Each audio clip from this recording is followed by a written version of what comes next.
So, science is pretty clear in that using good antecedent arrangement and positive reinforcement is much better than using aversives. Why are aversives problematic? It is Jose here from Train Me Please. Let's go. 1.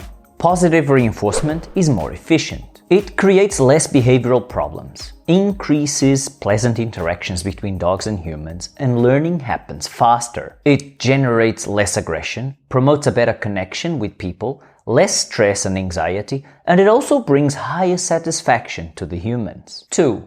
Aversives increase aggression. Physically punishing a dog can lead to aggression. There are many reports of dogs that have been punished by hands or the feet of their owners and later react to them when moving in their direction, even if not for a correction. Dogs trained with aversives can react to minimal triggers and even display pain-induced aggression. 3.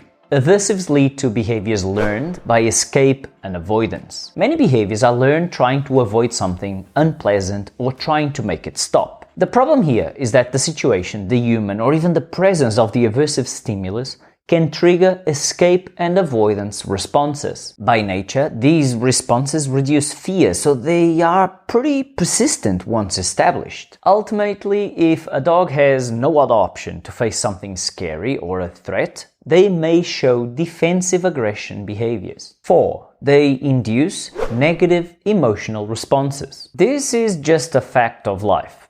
Pleasant interactions create positive emotional responses, and unpleasant ones create negative emotional responses. This is valid for dogs and people. Lots of unpleasant interactions, as is the case with the use of aversives, will classically condition emotions such as fear, resentment, or aversion. Looking at fear, for example, it will prevent learning, especially when the source of punishment is present. We want our dogs to want to learn and not to develop generalized fear. Continuous exposure to fear can create depression, apathy, or hypervigilance. 5. They can lead to learned helplessness. When a dog cannot avoid aversives that are presented repeatedly, they can stop trying to avoid them altogether and basically just give up. They learn that the unpleasant or painful event will happen regardless of their behavior and that there is nothing that they can do. Depression and apathy are also very common here. This is obviously a really sad situation and one in which animal welfare has been severely compromised. 6. Aversives do not fix the root cause of the problem. Punishment is not directed at the cause of the behavioral problem or the emotional state of the dog, which can lead to an increase in conflict behaviors. Often, the root cause, such as fear, is not addressed and people focus instead on the resulting behavior, such as aggression. This can lead to redirected aggression towards other people or other animals, or even some compulsive behaviors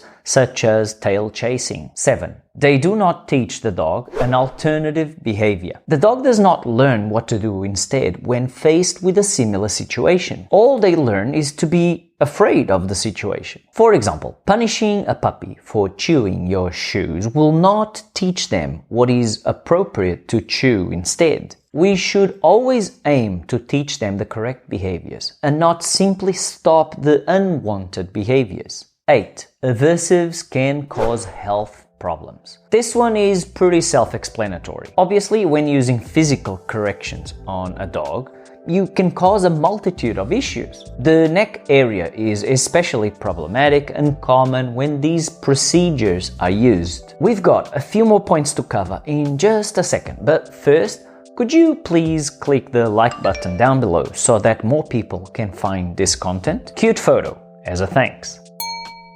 9. The correct application of positive punishment procedures is incredibly hard. For positive punishment to be efficient, there are many things that need to be in place. It should be applied on the first instance that the behavior is observed. The intensity must be sufficient to make the behavior stop. It is really tricky to accomplish that and avoid fear and aggression. And that is why, in 99.999% of situations, there are better options to modify behavior. 10. aversive methods are reinforcing for the trainer. They very often give the false impression that the situation has been resolved. The next time the trainer is faced with a similar situation, they will be tempted to do it again, and probably with higher intensity. Could you please leave a comment down below with the keyword science? That will let me know that you watched the video to this point. If you want to support the work that we do here, you can give us a super thanks or buy me a coffee. I would be super thankful for that. Link in the description below. Next, I think you will like watching this video here. Muito obrigado e até breve, pessoal.